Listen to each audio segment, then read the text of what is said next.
It's my great honor to introduce George Lakoff. It's a great honor to have you at our cognitive science department. George Lakoff is a professor of cognitive science and linguistics at the University of California at Berkeley. And I think it's fair to say that for more than 3 decades now, he has made a major impact on cognitive science. And he's really one of the few cognitive scientists who have been very successful in reaching out to the general public as well. So, George Lakoff may be best known for his work on metaphor and embodiment. So his books Metaphors We Live By, Women, Fire and Dangerous Things have really provided a new understanding of metaphor. And then his books Philosophy in the Flesh and Where Mathematics Come From were important milestones in the cognitive science of embodiment, which is making cognitive scientists realize that human thinking is embodied. Recently, George Lakoff has become increasingly interested in Europolitics, the topic of his lecture in the auditorium today, and he will give us today a general overview, he announced that, of his new cascade theory that flashes out yesterday's lectures. So please join me in welcoming him at the Cog Sci department.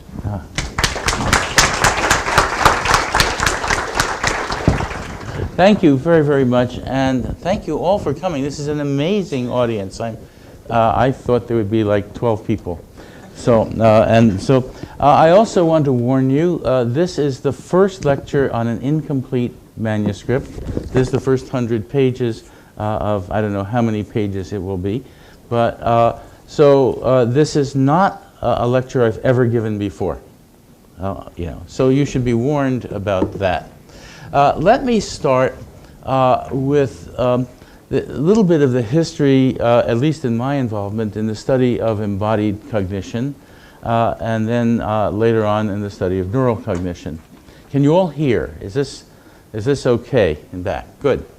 By the way, are there seats? Are people coming in? I want to make sure everybody has a seat. Are there any open seats around?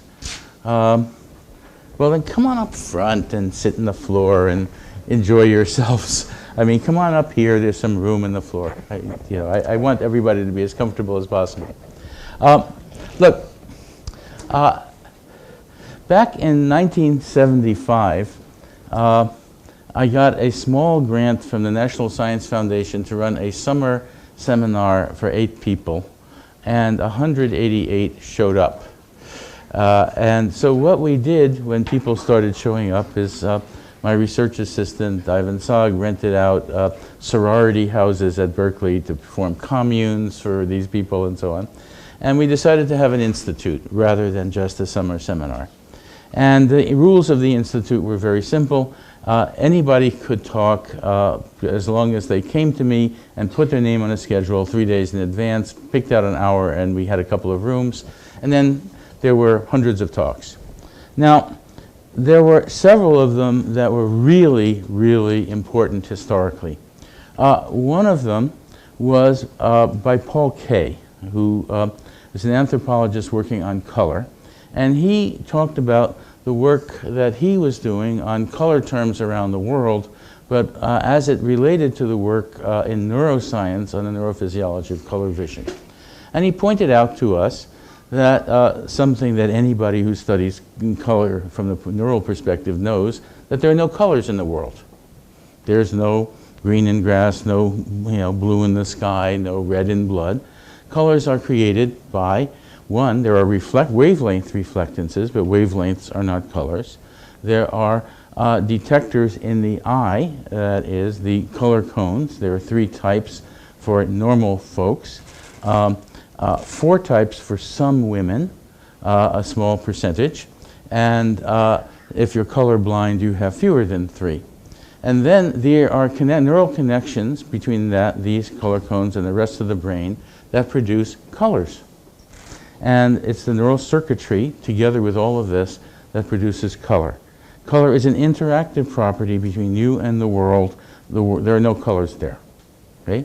So every time you look at a beautiful scene outside, you look out here at all, at trees, at colors, and so on, you are helping to create this. And not only that, men and women differ because the color cones have to do with the biological differences at the level of the cell. So it turns out that there are 2 types of color cones for men and 16 types for women. And so if you have ever had an argument with someone of the opposite gender about whether something is blue or green or brown or orange and so on, you are both right because you have different cones, okay? And you're creating color in somewhat different ways. This is not something that's an objective thing that you say, yes, it is definitely blue, not green. So that's a very important thing to understand in all of this. So Paul pointed that out and talked about the role of neuroscience in color, which is important because color shows up in language. And the theory was that language fit the world directly, that there was an objective view of the world and that language would just fit it, and that blue would name something directly out there in the world, and it doesn't. The next talk that was really important was given by Eleanor Rosch, a great psychologist, who observed that categories are not just simply hierarchical, that from a conceptual point of view, certain categories are more basic than others, basic in the following sense, that there's a sort of middle level. So you have a hierarchy of categories like furniture, chair, rocking chair, or vehicle, car, sports car. Turns out the ones in the middle, car and chair, have special properties. You can get a mental image of a car. Get a mental image of a car. You cannot get a mental image of a generalized vehicle that is neutral between cars, planes, trains, and boats. You can get a mental image of a chair. No problem. You cannot get a mental image of a generalized piece of furniture that is neutral between chairs, beds, tables, and lamps. Right? Doesn't work. That is, what was hypothesized there, now we understand it, and we'll talk about that momentarily, is that, and also you can pick out things at the basic level very quickly in terms of Gestalt perception, and you have more knowledge of things at that level.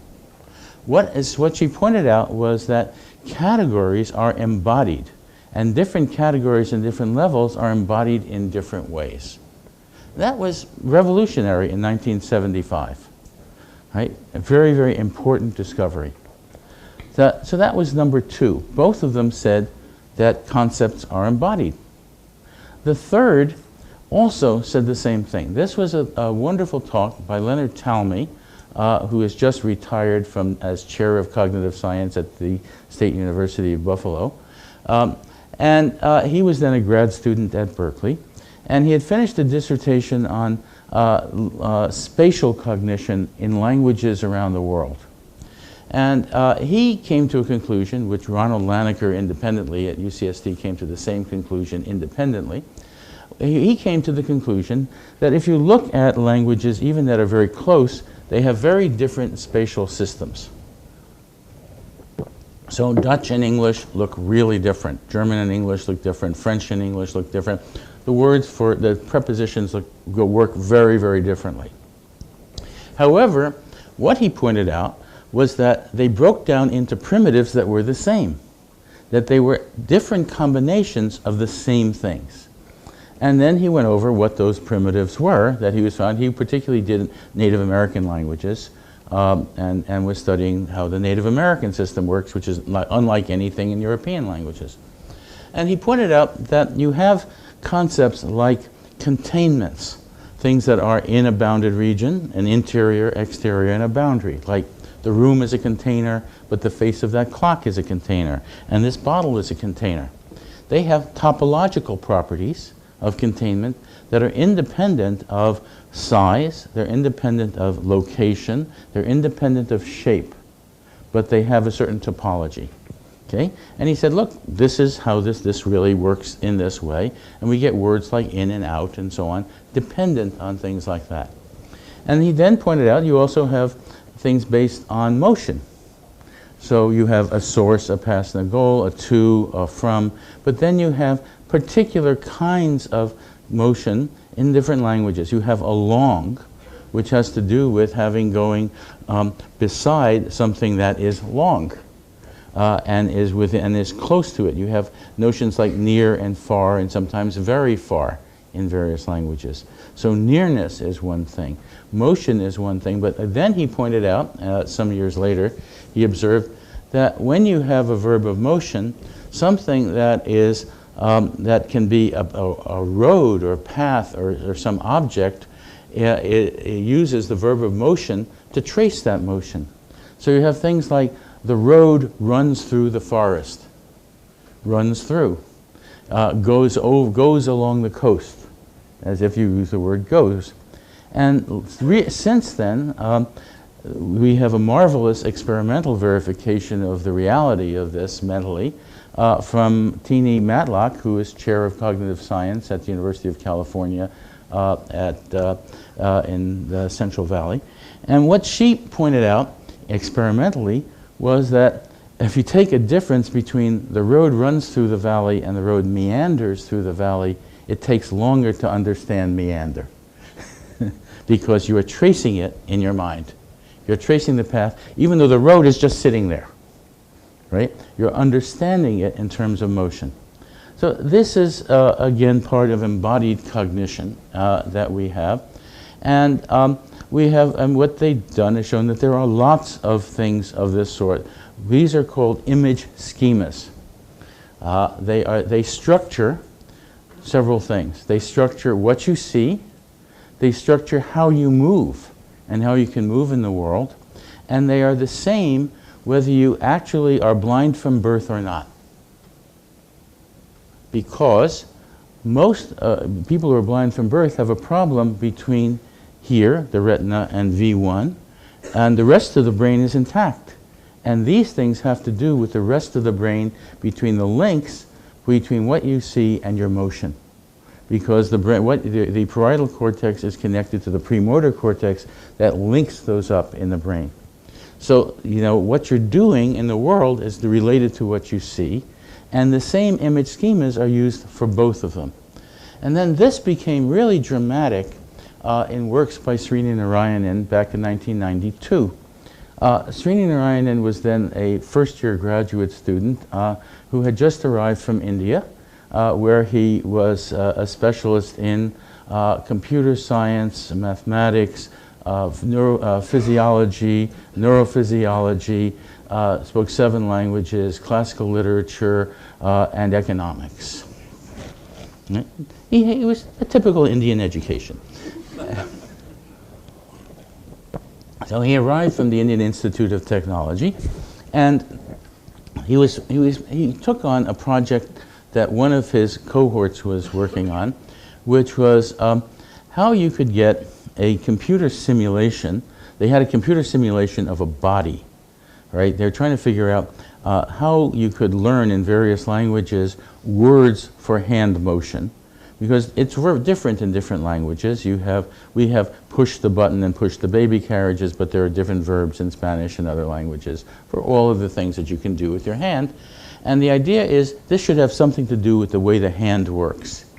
And to model that computationally, and we were working in a neural computation lab, they needed to have a body online. Luckily, there was a body online at the University of Pennsylvania. Its name was Jack.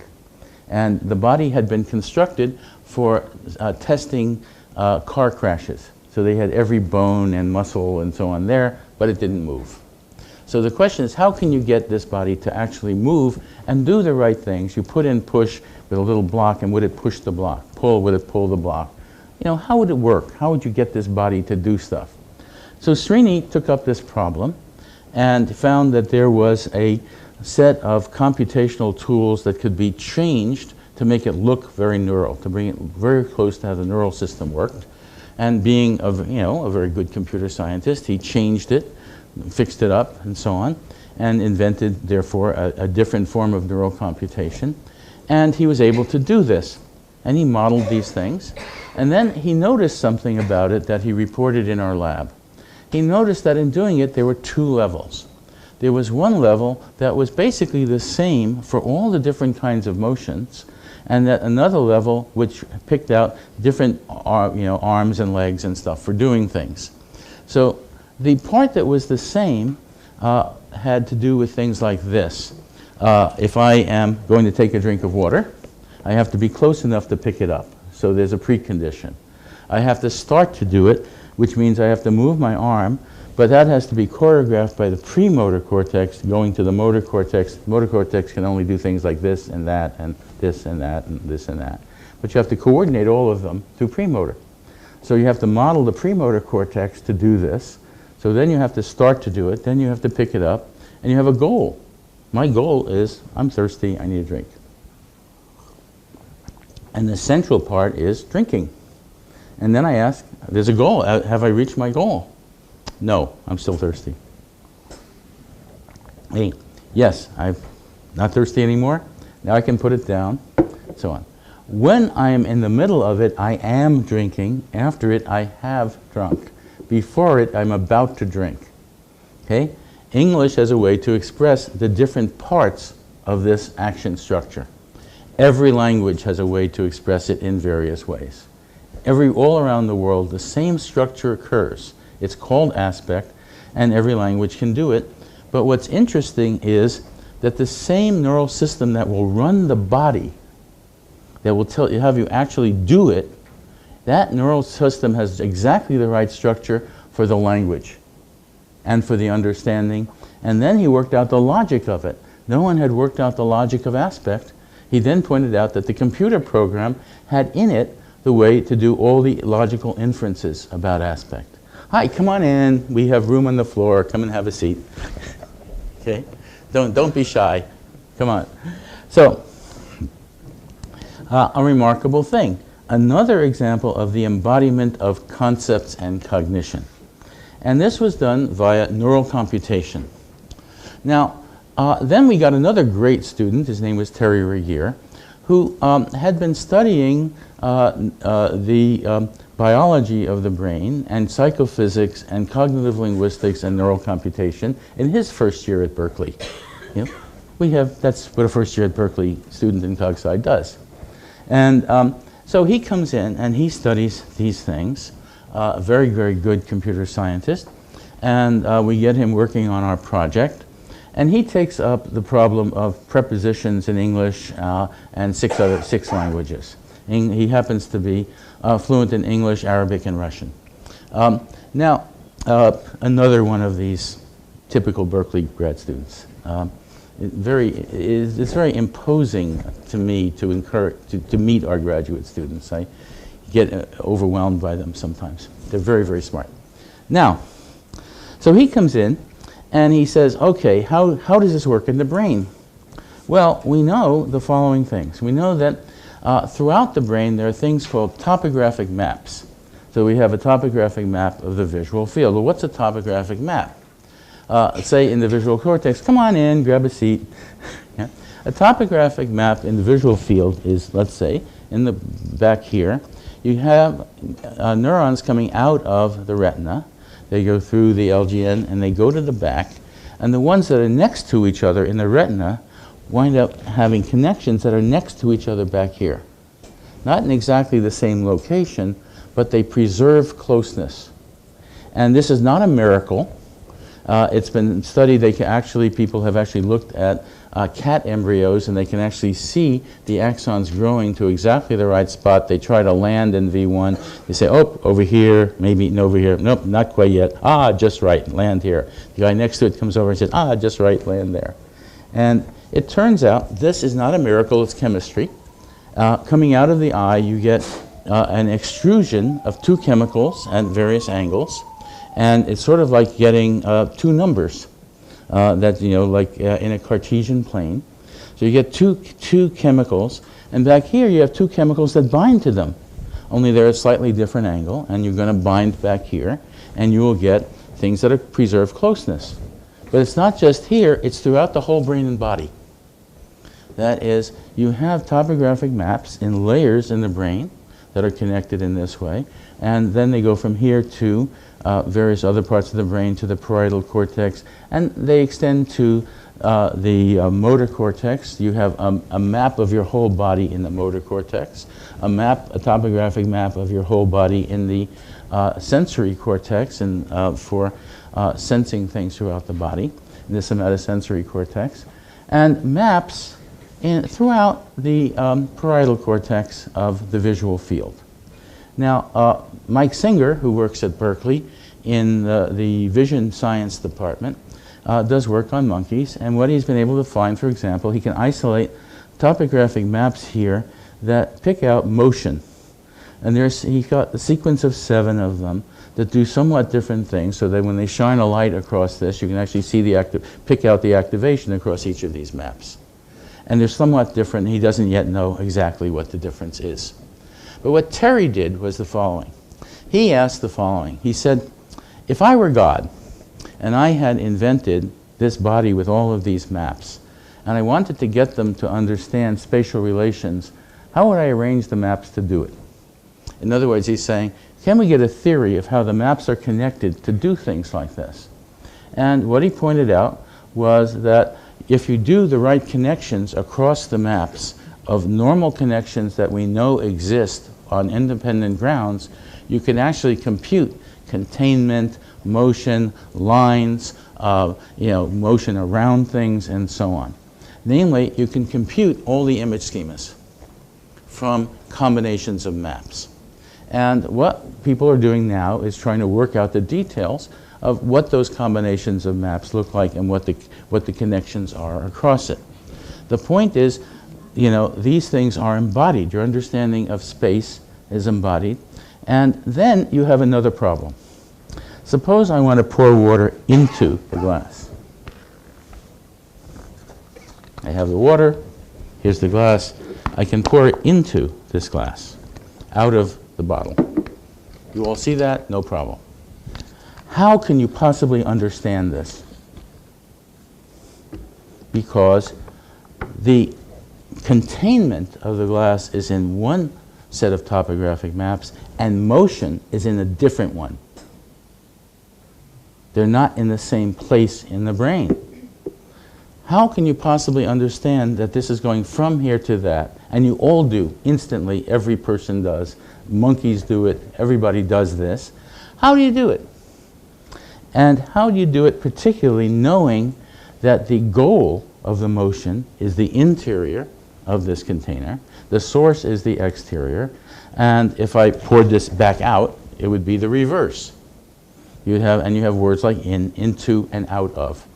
How do you understand into when what you have is where you have 2 different schemas, one that has an interior, an exterior, and a boundary, and the other has a source, a path, and a goal, and you know for in that the goal is bound to the interior and the source to the exterior. How do you do that in a brain where nothing moves? And the answer is neural binding. There are circuits that do that. Well, what kind of circuits would work? And how do you have them there? So to answer this question, you need to know a little bit more about the most elementary neuroscience. I'm not going to do anything fancy today. The most elementary, what you would learn in the first week or 2 of a neuroscience course. When you're born, you have 100 billion neurons. Each of them has about 1,000 to 10,000 connections, inputs and outputs.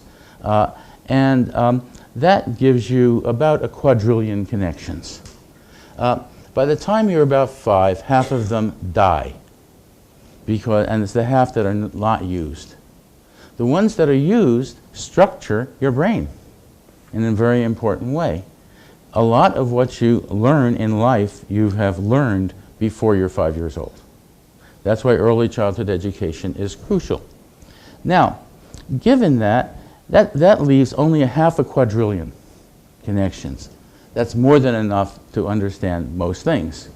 So you have a whole lot of neural connections and neurons that are firing, that are connected to other, that are firing at base rate, but aren't in significant circuits to do anything.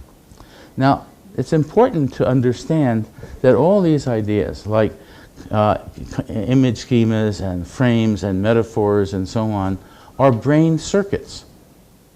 They're circuits that are there physically in your brain. You can't think of anything that isn't physical. All thought is physical. And so, you know, you have learned by the time you're 5 years old a whole lot of concepts.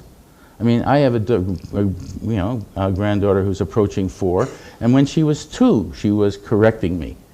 You know, their kids learn very, very quickly, very early, all kinds of things very fast.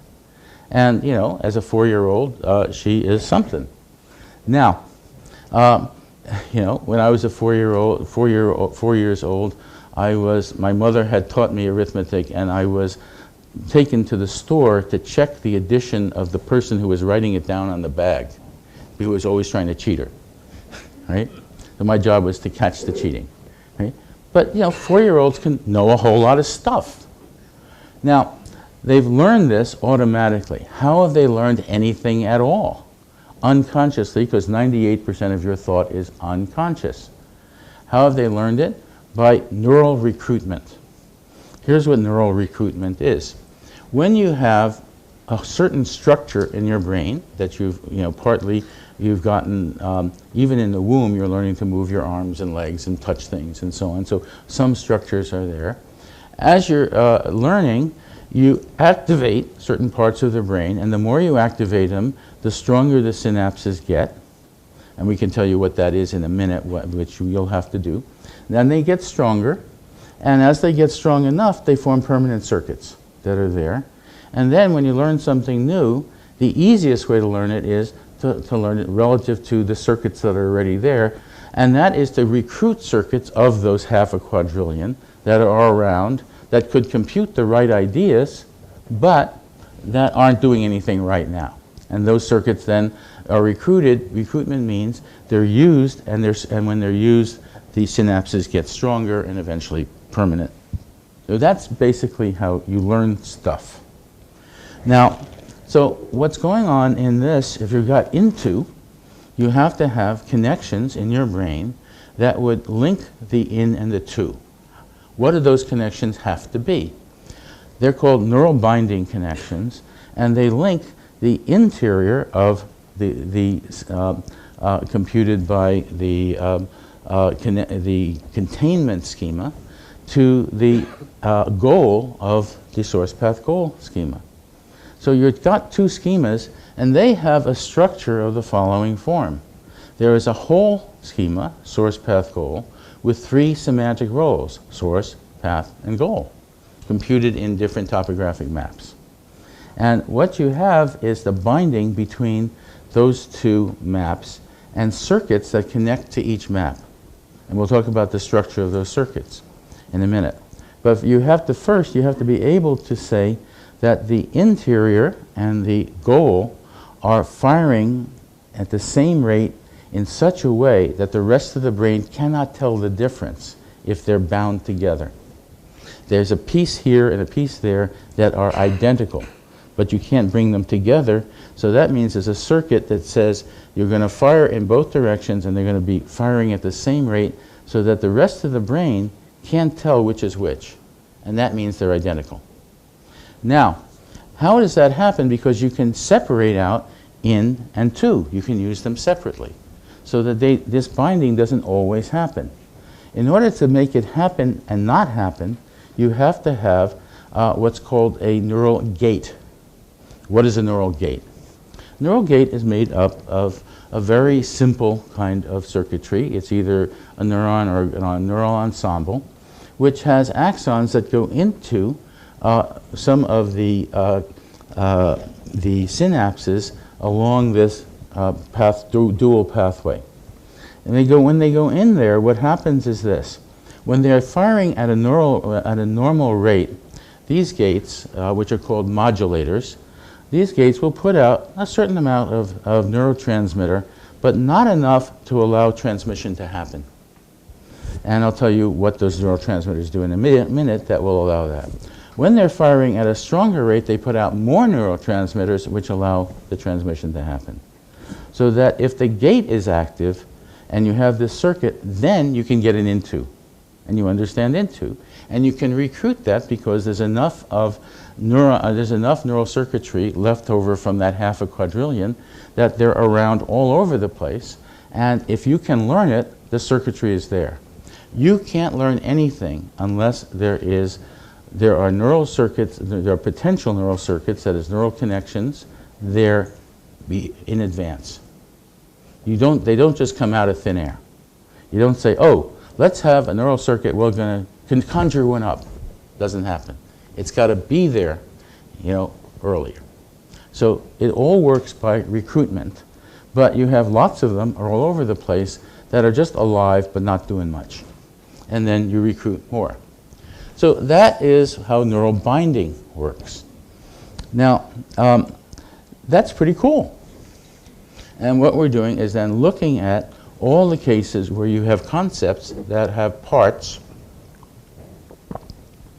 like in and to, that then can be bound together. That's what cognitive linguists do. We study those things. Now, let's stop for a minute and let this sink in. Why? Because think about all that we just saw. You think with your brain. Now, most of it is unconscious. Why? Could all of your thought be conscious? No. Why couldn't it? Because consciousness is linear, goes linearly, and the brain, in terms of the circuitry it has, is parallel. It has thousands of parallel connections going to all sorts of parts of the brain, like to and in and the bindings between them, and all sorts of other things. If you listen to me talk, or you think yourself, any ideas that you have, any conversation you're in, the activity is really strong, going very, very fast, unconsciously in all sorts of directions. The linear structure of consciousness could not possibly keep track of thousands of connections. There's no way that you could be conscious of most of your thought. Think about that for a minute. Also, when you make a conscious decision, your brain is doing it a half a second before, unconsciously. You are your cognitive unconscious with an overlay of things you're conscious of. And most of it you don't know about. That is awesome. And that provokes our field. Our field is to make the unconscious conscious. It is to show what the neural circuitry is like and how particular ideas are there. Not just random ideas, but how you would actually get things like in and to and into out of the right neural circuitry. That's what, a neural cognitive linguistics does. Cognitive linguistics studies the concepts and their structure, add the neural to that, and it's saying, how does the neural system do it so that it's embodied? Okay? That's what this is, what we're doing. That's what's in the first part of this thing, in about the first half of it. Now, to do this, there are a lot of other things you have to know. First, there are frames, which are combinations of schemas, of these image schemas that we have. Frames have structure. Let me first tell you a little bit about frames. I'll give you some examples and talk about their structure. There's a simple one that Chuck Fillmore first pointed out in his first lecture, that in 1975, the fourth lecture was Fillmore's. And Fillmore pointed out that every word in every language is defined relative to a frame. That if you take a word like waiter, or menu, or dish, or something like that, you're going to evoke a restaurant frame. What's in a restaurant frame? Well, you go to a restaurant, what do you expect? You expect a maitre d' perhaps to seat you at a table. You expect a waiter to come over and give you a menu and to take your order. You expect food to be prepared and delivered to your table. You expect to eat it, to get a bill, pay it, etc. There's a scenario that you expect, and the elements of those scenarios are called semantic roles. the waiter, the menu, the food, etc., a semantic role, and you have a semantic role. You are the customer. But this restaurant frame, which you all have, by the way, how many frames do you have in your head? Tens of thousands. Lots. Anytime you have any institution or situation that is conventional, that you know about, you have a frame for it. You know what the elements are, you know what happens in it, and you know what doesn't happen in it. So if something weird is happening in the restaurant, it doesn't fit the frame. A herd of elephants come through, it's not part of the restaurant frame. Okay? In the middle of your dinner, they wheel in a patient to be operated on your table, and they hand you the scalpel. That's not in the restaurant frame. You may happen to be a surgeon, but it's also not in the surgery frame because it's in the restaurant while you're eating dinner. Right? It doesn't work. These are separate frames. And the point of this is the following. That restaurant frame is made up of 3 other frames. 3 other frames are the food service frame, which you can do at your home when you invite someone to dinner. The business frame, there are all kinds of businesses, and the host-guest frame. And in this, when you go to the restaurant, you are the guest, you are the eater, and you are the customer. And they are bound together. And that means neural bindings between those 3 frames in different parts of the brain. They have to all be bound together. And when they are bound together by a neural binding circuitry, you get a restaurant. And when they're not bound together, you get separate businesses and food service and hosts and guests. Okay? So the idea is you can put these things together or not. And that gives a hierarchical structure, which is a very important kind of structure. So you have that.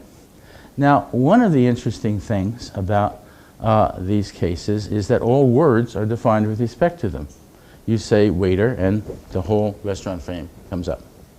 Okay? So this is important. And then there's a commercial event frame, which has to do with the business. In a commercial event frame, what do you have? You have a buyer, seller, goods, and money. In the restaurant frame, the goods is the food, and the money is what you pay for it, and the buyer is you, the customer, and the seller is the restaurant. Okay, pretty straightforward. But in the basic frame for that, where you just buy something and they give you money, in that most prototypical frame, that has a structure too. It breaks down into the basic image schemas. Because one of the things you're doing is you are having an exchange. You're exchanging goods for money. But then, what is an exchange? An exchange is a mutual giving. One person gives you that, the other person gives you that. It's mutual with bindings across it. So that I give you the money, you give me the food or whatever that I'm getting from you, the goods, the book. And, but I and you have to be fixed. They have to be bound together. Right? So there are bindings of these frames. And then giving is made up of various image schemas. A causal schema, which is exerting a force on something to move, and it's something that moves from one location to another location. And at those locations, there is possession. So you have a possession schema. And when a possession schema is made up of, in physical cases, of 2 things. It's made up of the physical location and control. Now, then you get metaphorical extensions where possessions can be stocks, they can be all kinds of other things, right? Which extend the physical cases to non-physical cases. And then you have a huge numbers of metaphors. So what's a metaphor? Metaphor is a map from frame to frame or schema to schema. So those occur all the time, and you're constantly doing that. So again, I pour more water in the glass, the level goes up every time, more is up, less is down. And we have a metaphor, more is up, less is down, prices rise or fall. They apply to prices, they apply to temperatures.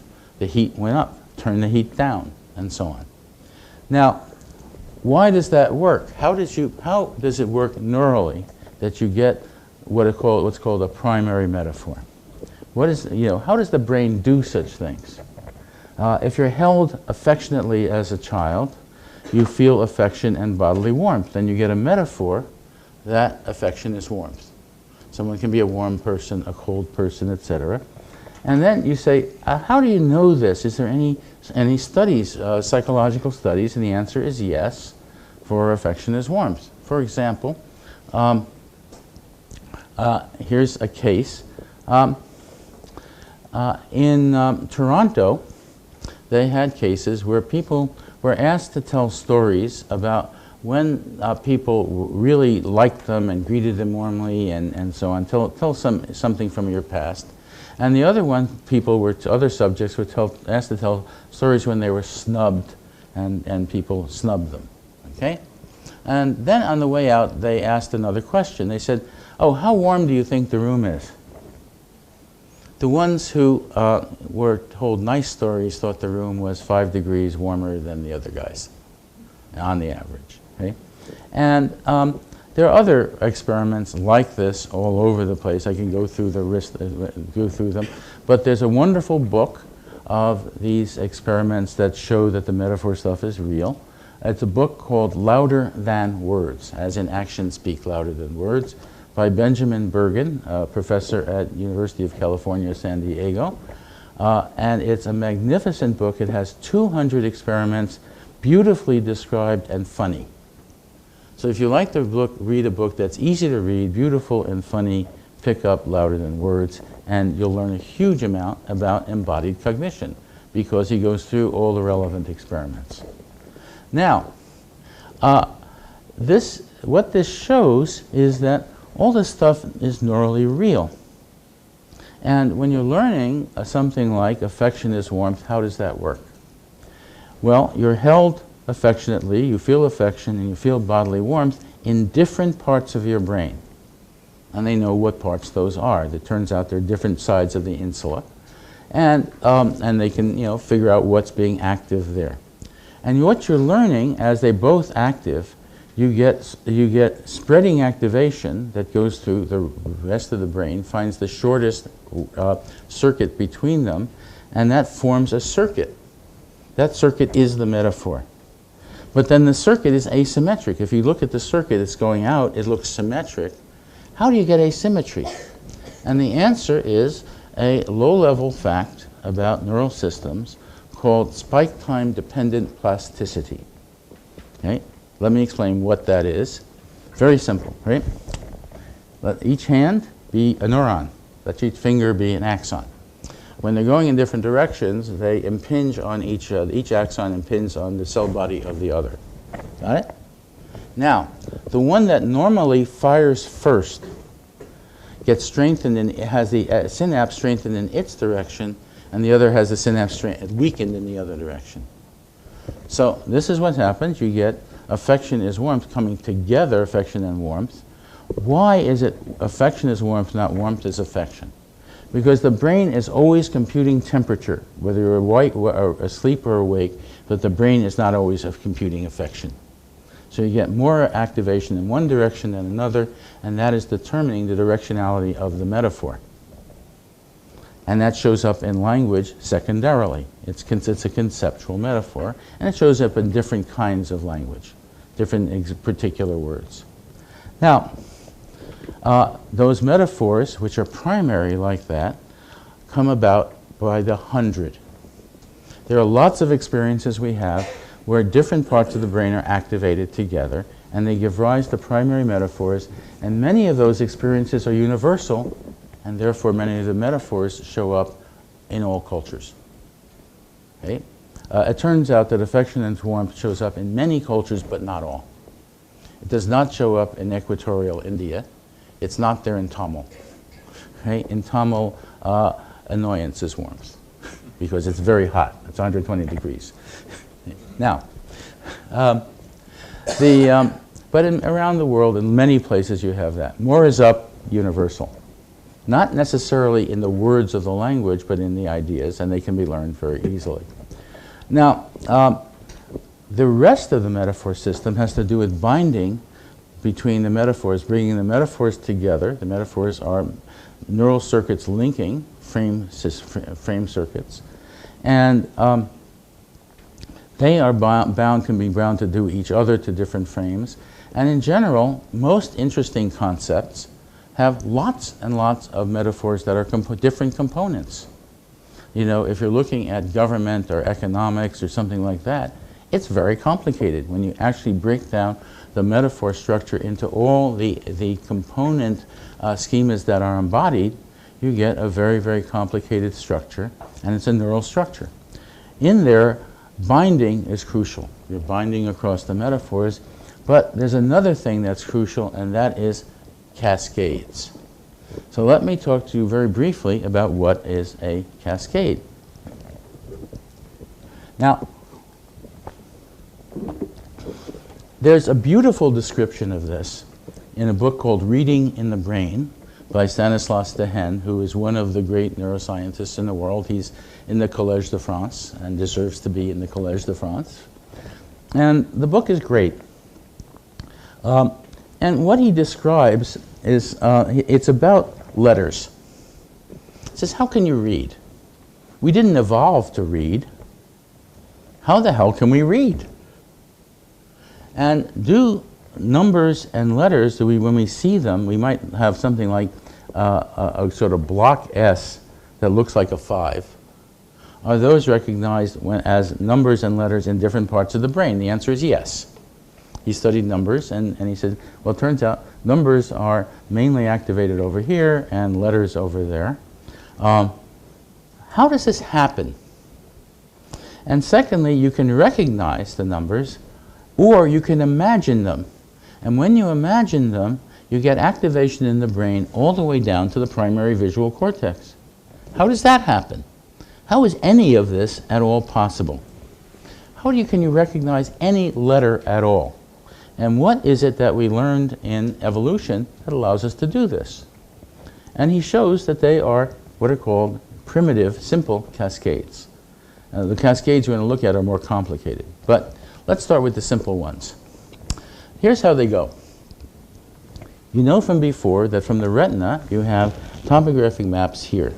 So if you see something that's there, it's in the retina that has this shape, there's a corresponding set of neurons over here that have those shapes next to each other, but they're just individual neurons. That part of the brain can't recognize a shape. So how the hell do you recognize a shape? So what happens is this. There's another layer next to that. And that layer recognizes center surround receptive fields. What is a center surround receptive field? Okay? It has to do with the fact that you can see things better if there's a contrast than if there isn't. So it turns out that over here, if you have something that is lit up here and it's dark around it, you can see it better than if it isn't dark around it. So in here you have this lit up thing being activated, and if something is dark around it, you have something that's inhibiting something around it. So that what's going on is there's another layer that that is lined up. Here you have two bunches of neurons like this. Here's this neuron is connected to that one, that corresponding one. And then the ones that are around it inhibit this center surround receptive field.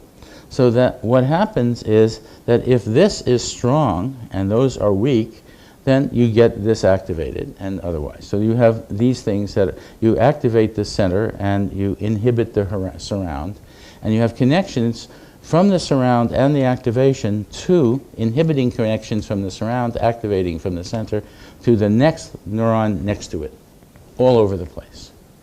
Okay, that's layer number 2. And that has to do with seeing contrasts.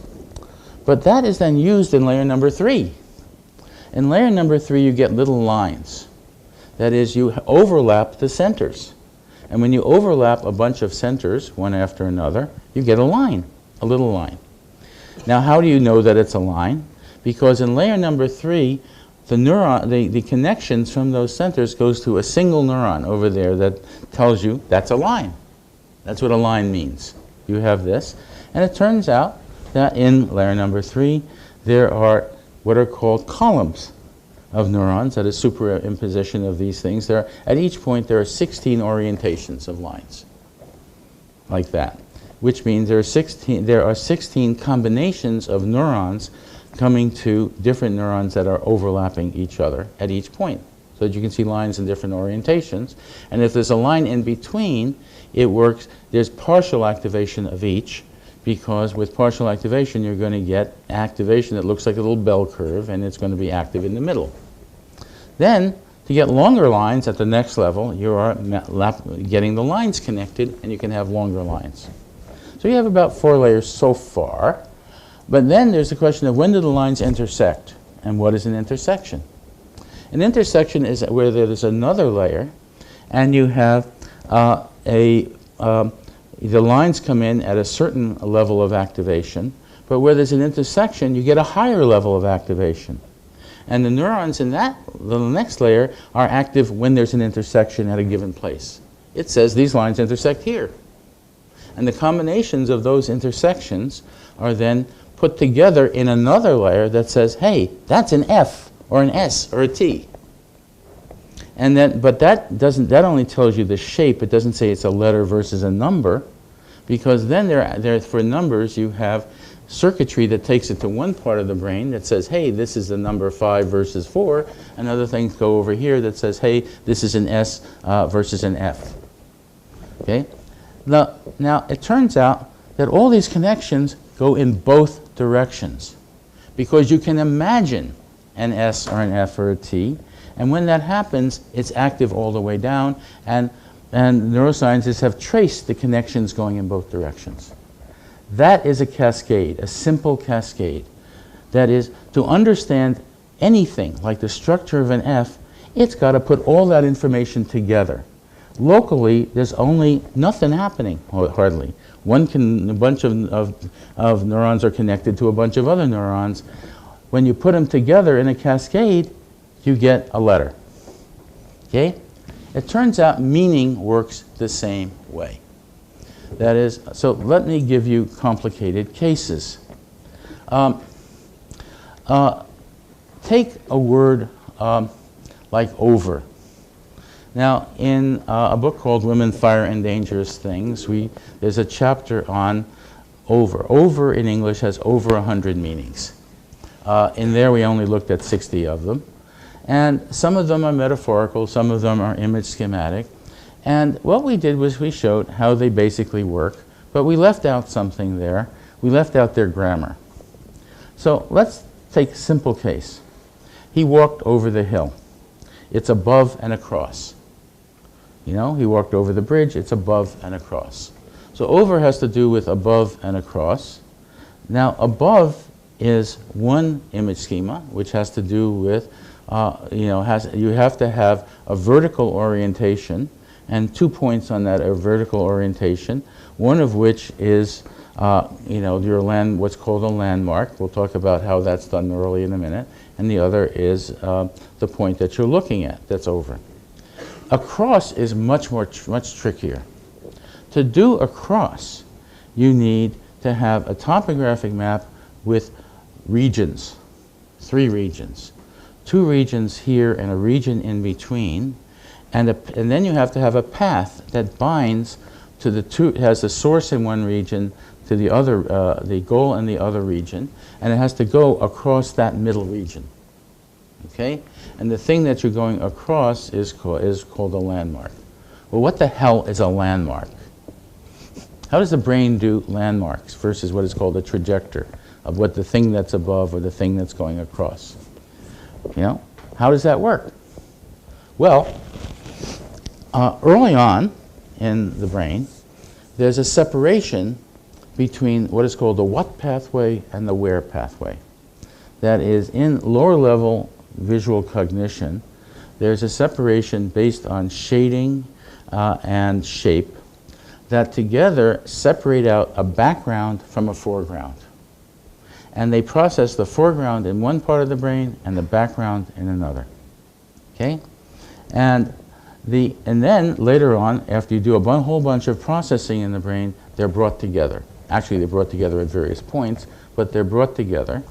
And the background is called, it's the background. The other is there's a figure versus a ground. The figure is sometimes called the trajector. It's what moves. and the background is the landmark, what it moves with respect to. And it actually moves with respect to some region, and there's some element that determines that region that's near it, that's the landmark. More complicated. It's actually another circuit that does that. When they're brought together, you get a relationship like above and a relationship like across from these complex things. And then you have to bind the above part to the across part via neural circuitry that does binding. Right? That's complicated. And that's just across. And you have above and across together, and that's like walk over the bridge. But then there are metaphorical cases, like my favorite is do it over but don't overdo it. Or look over the manuscript but don't overlook anything. Okay? So let's look at those cases for a moment and see what's going on. When you say do it over, that has to do with a general metaphor that is action is motion. You understand actions in terms of motions from one thing to another. And the goal of an action, reaching a goal, is hitting a destination you're trying to reach. So then I won't go through all of this. There's a chapter in a book called Philosophy in the Flesh, chapter 11, has 80 pages describing this in ridiculous detail. So you have action as motion, and what's happening there is that action is understood as moving from one to another, and then when you repeat something, you're going over the same path, the metaphorical path you had before, which is doing it over. Okay? So that's what's going on with what's called the particle over. In grammar, that's called a particle. Now, then overdo it, the over is a prefix. It's at the beginning of the word.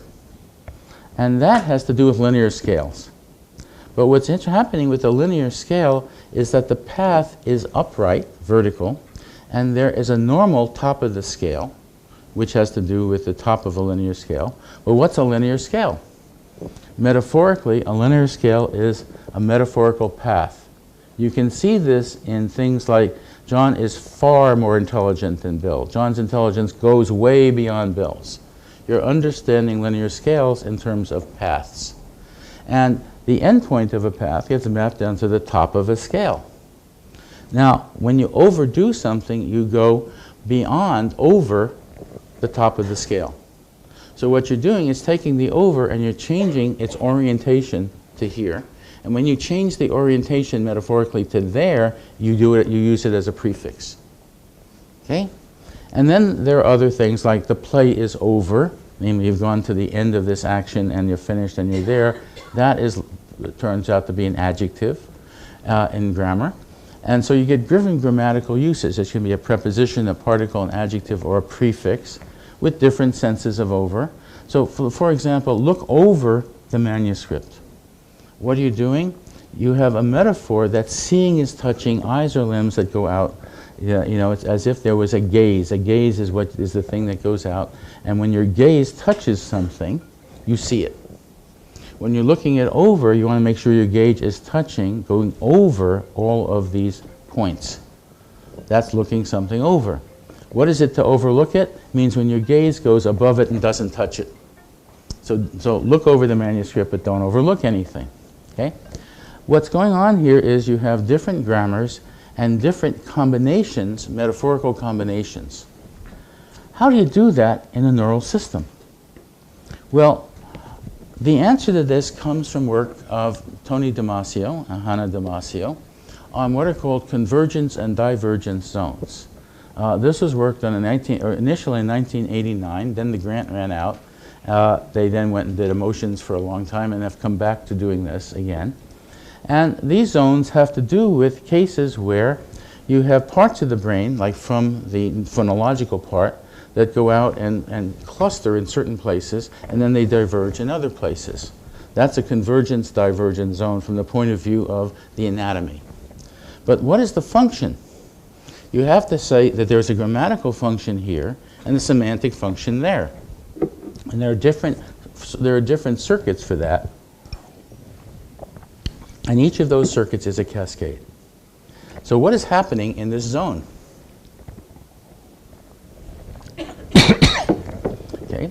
These things have been modeled by Srini Narayanan, our old friend from who did the work on aspect. And what he pointed out was that you have certain cases in the brain and in physiology, where things like that happen in physiology, where there are what are called coordinating schemas. That is, coordinating nodes. They are nodes that have complicated inputs and complicated outputs, and they sort out that inside the node. How is that possible physically? What is happening in terms of neurons inside there that will give that? Here's what's happening. And this has been actually worked out by the neuroscientists looking at, certain clusters of this sort. In fact, the first study was done by Hebb, who first noticed this. When you have a neural ensemble, you have somewhere between a couple of dozen and a couple of hundred neurons that are functioning together to do some job. And they come and they spread out. They each have 1,000 to 10,000 connections, and they will go to some other place in here, and then they will go to this node. That means you'll have a couple of hundreds of axons and thousands of connections from each of these axons in there. And then inside that, those are going to connect to another bunch of neurons which have a lot of things coming out. And if these things connect crosswise, you will get a coordinating structure that will take a set of inputs and take some inputs to certain conjugate outputs and some to other outputs, and vice versa if it's going in both directions in a cascade. That has been modeled computationally in neural computation by Srini Narayanan. It was actually in his dissertation, which is a completely unreadable monster that I had to read on his dissertation committee, but it's actually there on the web, and hopefully it will be there in the book when he gets the time to finish the other things he's doing for the book. But the modeling has been done, and we know how to do these complex cases where you're doing 100 senses of over with four different grammars, and different ones depending on the grammar. Right? That is the kind of complexity that you have to do if you're doing a theory of how neuroscience works in terms of circuitry. Now, the neuroscientists can't find this out right now. Why? I always get the question, is there an fMRI that shows this? And the answer is no. Why? An fMRI is not a picture of the brain. You have these nice pictures. That's not a picture of the brain. It's a picture of oxygenated to deoxygenated blood, which has a certain ratio. And it turns out that different ratios have different magnetic properties, which is why you have FM for magnetic resonance, in the brain. So these brilliant people who have figured out fMRIs are able to tell the difference in those magnetic properties, in that ratio.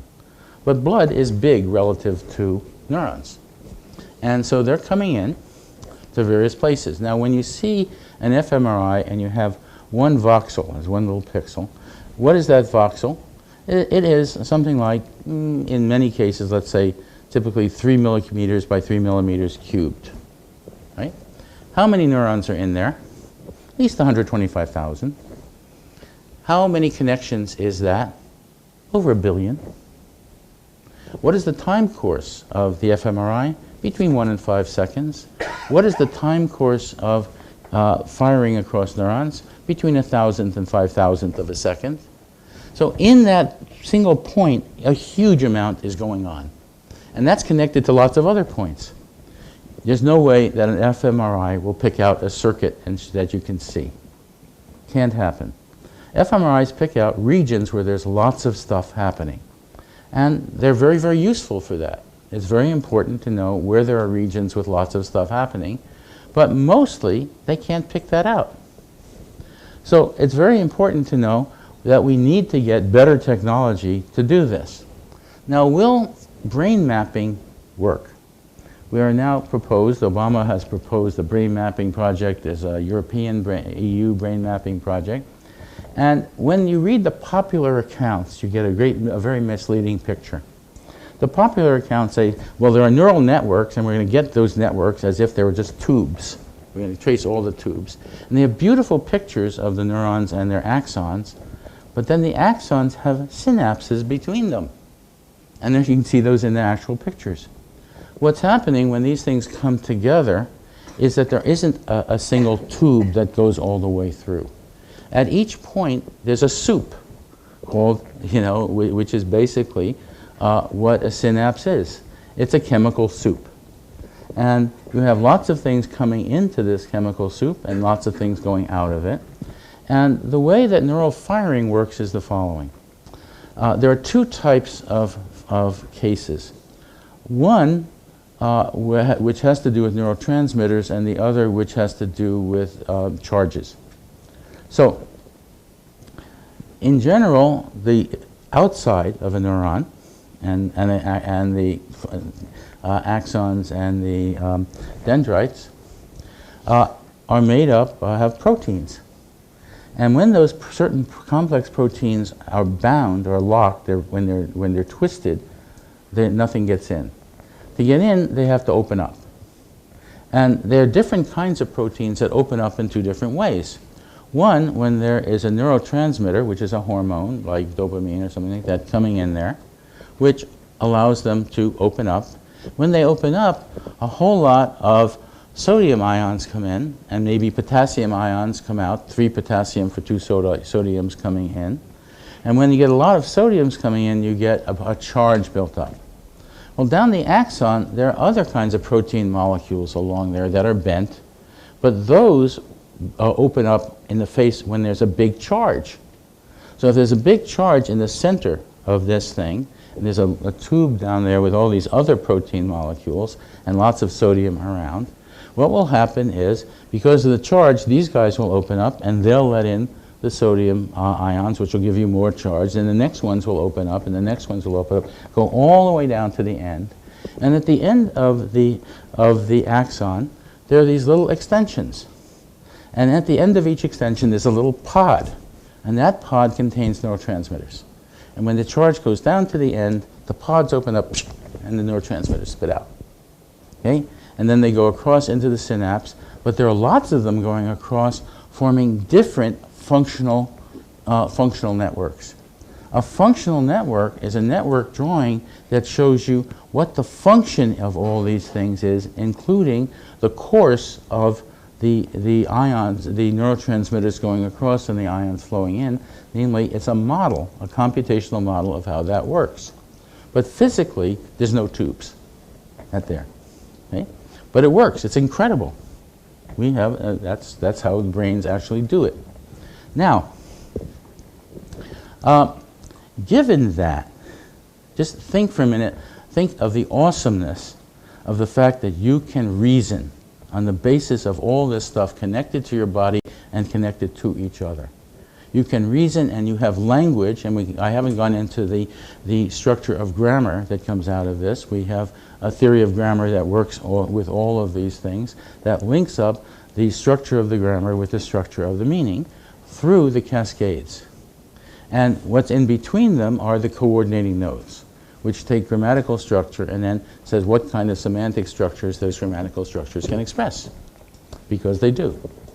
Now, that's the kind of work that's been going on at Berkeley for the past 25 years, along with work on cognitive linguistics and embodied cognition in the fields of neuroscience, neural computation, cognitive linguistics, embodied cognition in 4 different fields. And what we've been trying to do over that period is bring them together, and hopefully by next year there will be an introductory book going over what I talked about today with more than I talked about today that will show how the grammar works and so on. But I'm going to stop right now because I want you to have at least some questions. But I wanted to give you a feel for the kind of research being done. And this is actually, literally, the first lecture of this sort. Thank you.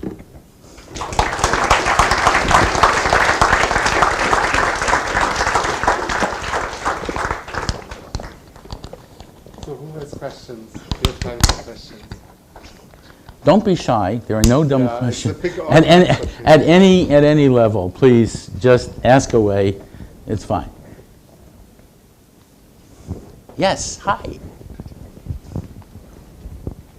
Thank you very much. It was fascinating. Now I would like to just ask about one aspect, and Sure.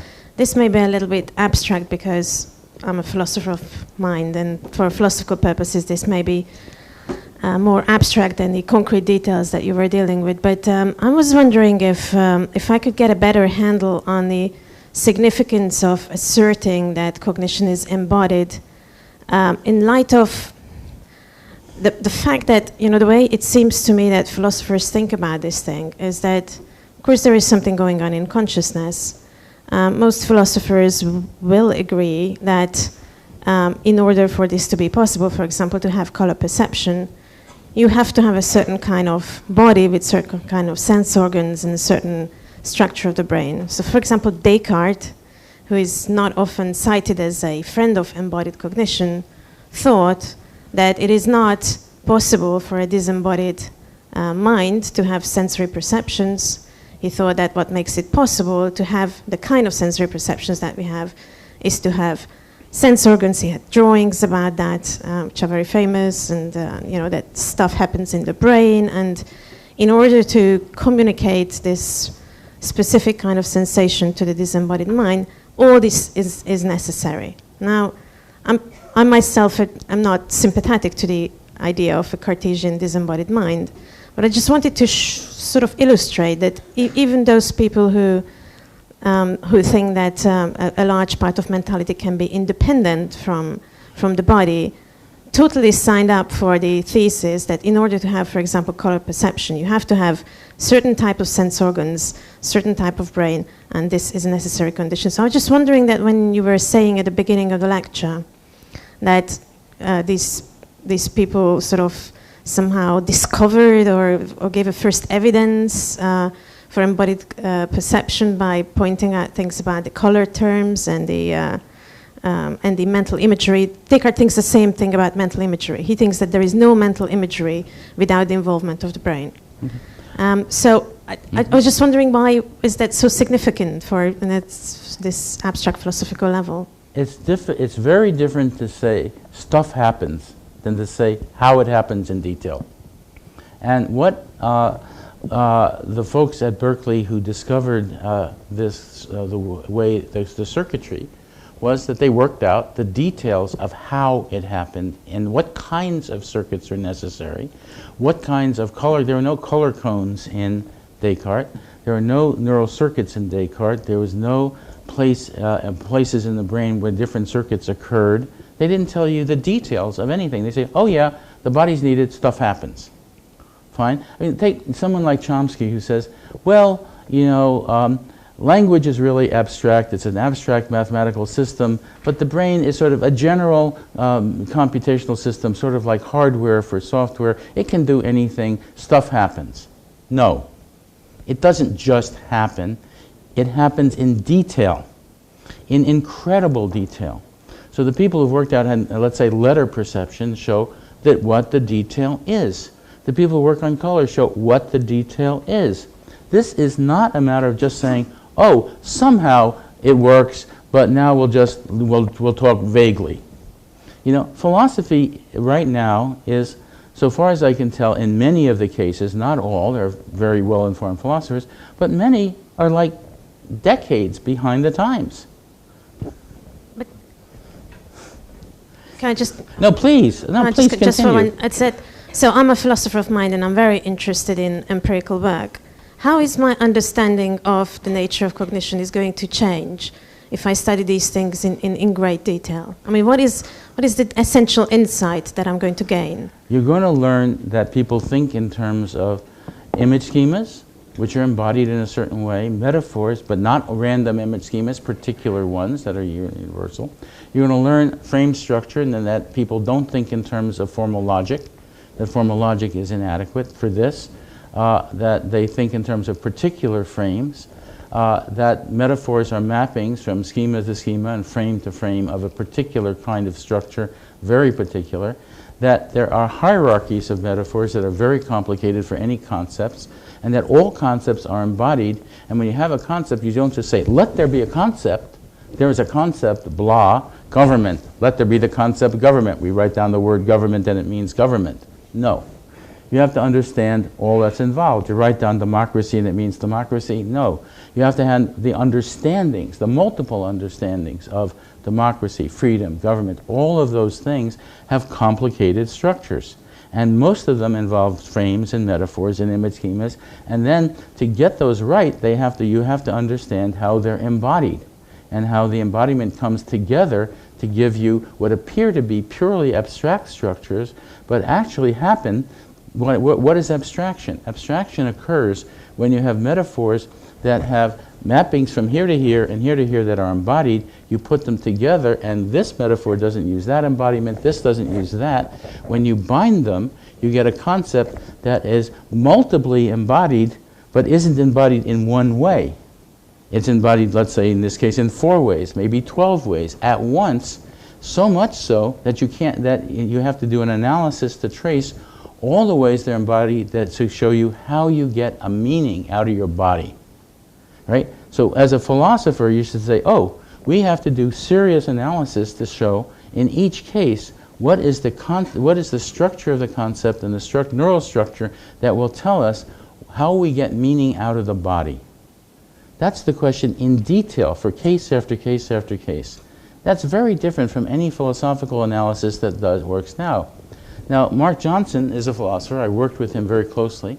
We did a book called Philosophy in the Flesh. The first half goes through the concepts that philosophers normally talk about. What are they? They are time, events, causation, the mind, the self, morality, being, and so on. And we show that each of those are multiply metaphoric, and we go through the details of that analysis. Then we go and say, okay, let's look at particular philosophers. We start with the pre-Socratics and work up to Oxford philosophy, and we show that in each case, certain philosophers pick certain metaphors and take them literally, and then work out the entailments very, very carefully. You know, whether it's Descartes or Kant or, you know, various kinds of Oxford philosophers or somebody like Quine. Okay, what we show is that every philosophy takes a set of metaphors literally and then works them out. And then, very often, they say there's no metaphor. There's no metaphorical thought because they're taking them literally. You know, that would change philosophy because it would say, look at the way in which the unconscious mind does incredible things and has an effect on politics. Last night was about politics, you know, and how this works for politics. But it's not just politics. It's all of social life. It's moral life. It's all of interpersonal life. All of it has to do with those kinds of structures. Okay? How does the brain deal with this when you have more than one language in the brain, etc.? Thank you very much for this question, because that was the substance of the first lecture on this by Leonard Talmy in 1975, who had looked not at Hungarian but at Russian and at French and Dutch and so on. And they're very different in different languages, and you would have to use, in English, you happen to be able to use the same word, but in other languages, that word isn't there. The word over with that meaning doesn't occur in most languages in the world. And that's very, very common. What you're doing is putting together the elements, the same elements, and the same versions of those metaphors, but they combine in different ways in different languages. And what allows them to combine is circuits that are cascades that have different coordinating nodes, linking them to different words and different grammars. But how does the brain deal with that, let's say, with people who've got more than one mother language? Let's say, if you learn a language in an early age, it's a mother tongue, and there are people, let's say, who have two. Well, first, there are things we know and things we don't know about that. One of the things that appears to be true is that the same elements are there. You know, you have containers, you have paths, you have, you know, and the notions of neural binding are the same, but the combinations are different in different languages, and the words are different. And so you have different circuitry linking the embodied parts to the parts that are different in different languages. And The ones you learn early they're kind of fixed, and the other ones are learned in another way, in a different part of the brain often. But I don't know how that works. I don't know if anybody else knows about that second language learning in that level of detail.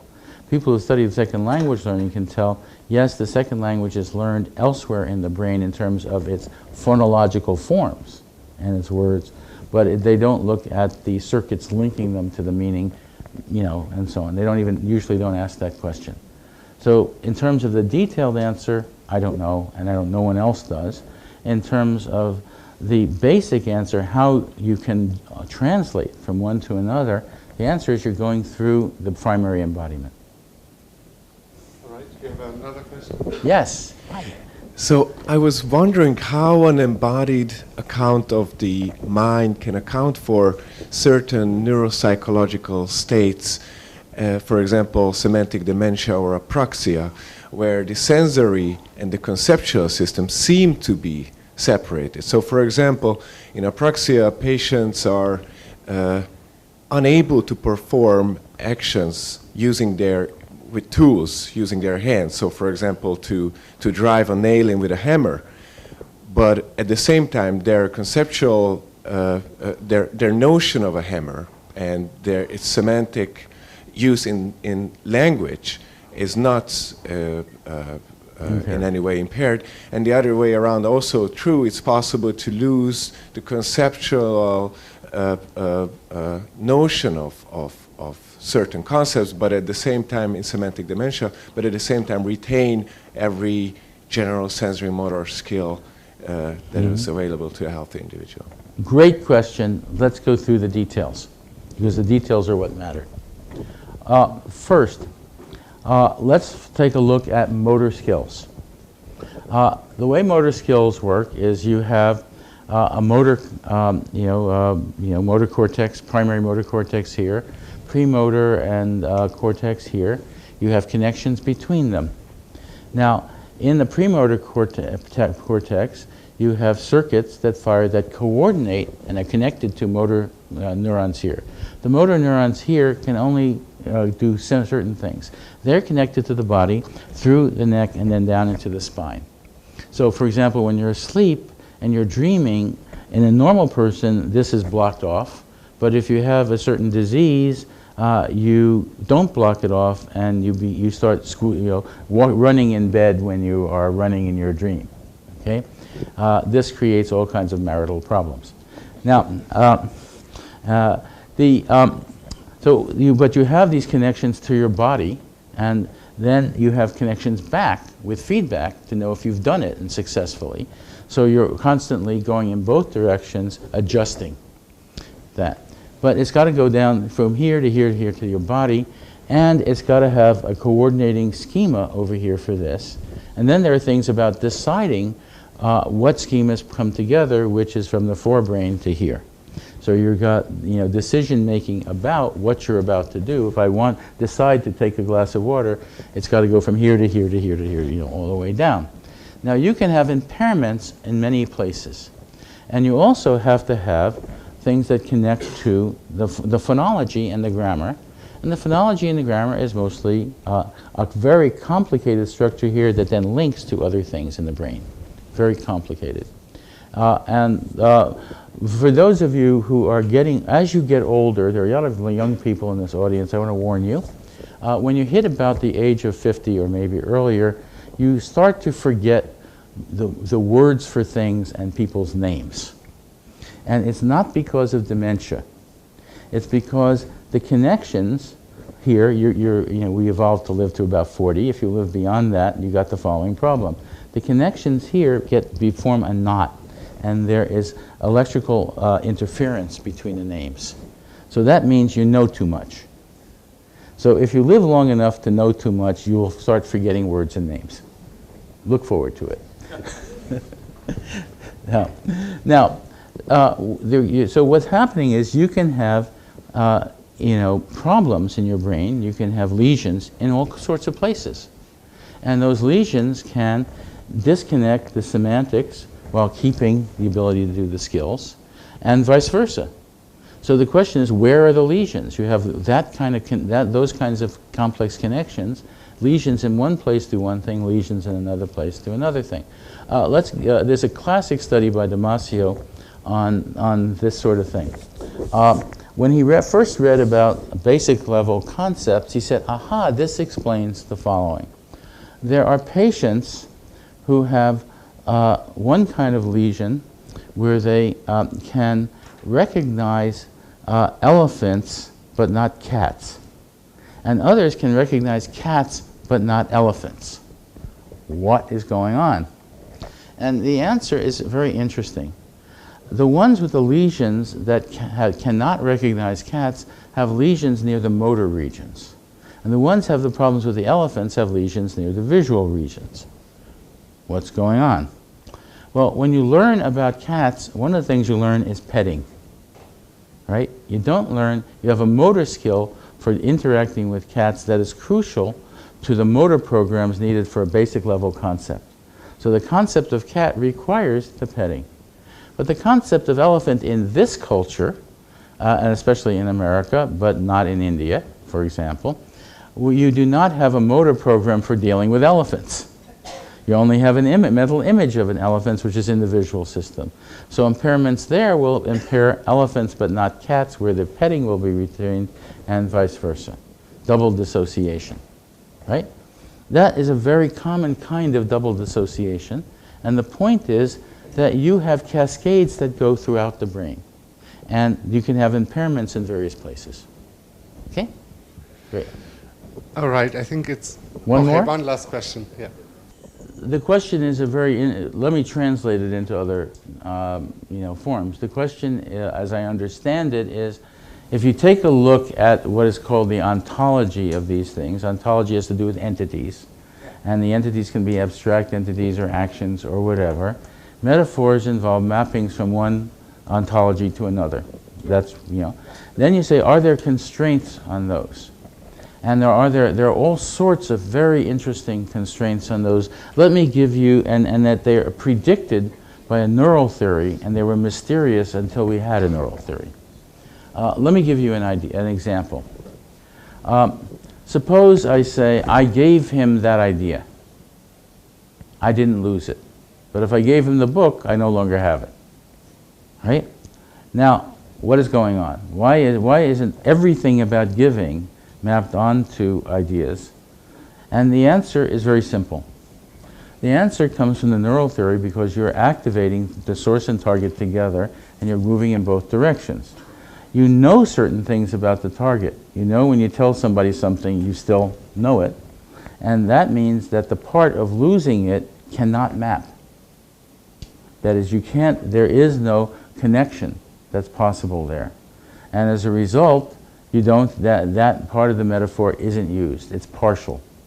So partiality has to do with the possibility of the mapping, and that is normal. You have what are called target domain overrides, which are simply neural cases where neural connections can't be made. Okay?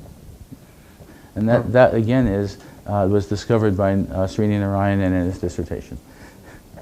Right. But what happened was he worked out the neural theory of metaphor and then showed that that was a consequence of it. Okay, I think we have to end here. Thank you very much again. Thank you.